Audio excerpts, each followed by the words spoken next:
আজকে তৈরি করে নেব বাটা মাছের ঝোল। বাটা মাছে হলুদ লবণ মাখিয়ে নিলাম। এই তো কড়াইয়ে তেল বসিয়ে দিয়েছিলাম আগেই। এখন দিয়ে দিলাম মাছগুলো এপিট উল্টিয়ে ভেজে নেব। একটু কড়া ভাজা দেব। কড়া ভাজা মাছ আমার খুব পছন্দ। তেলটা গরম না হতে মাছটা দিয়েছি, তাই মাছগুলো একটু ভেঙে চুরে গিয়েছে। এখন মাছগুলো তুলে নিলাম। কড়াই আরও একটু তেল দিয়ে দিব পেঁয়াজ কুচিগুলো সুন্দর করে ভেজে নেব। হালকা ভাজবো, অত বেশি ভাজবো না।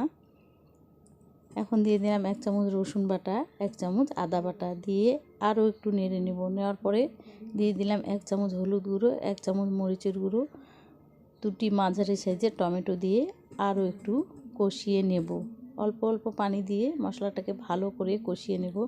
এই তো আমার মশলাটা কষা হয়ে গেছে। দিয়ে দিলাম 2 চামচ টমেটো সসটা আমি বাসায় নিজেই তৈরি করেছি। দিয়ে দিলাম স্বাদ মতো লবণ। আরও মশলাটাকে ভালো করে কষিয়ে নেব। কষিয়ে নিয়ে দিয়ে দিলাম পানি পরিমাণ মতো, মাছগুলো যেন সিদ্ধ হয়। তো মাছ দিয়ে দিলাম ধনিয়া পাতা কুচি, আর দিয়ে দিলাম 1 চামচ জিরের গুঁড়ো। 5 মিনিট পর এই তো আমার মাছগুলোর অবস্থা। দেখতে তো মাশাআল্লাহ ভালোই হয়েছে, খেতেও অবশ্যই ভালো হবে। তো পরিবেশন করে আপনাদের দেখাচ্ছি। কমেন্ট করে জানাবেন কেমন হয়েছে আমার বাটা মাছের ঝাল ঝোল।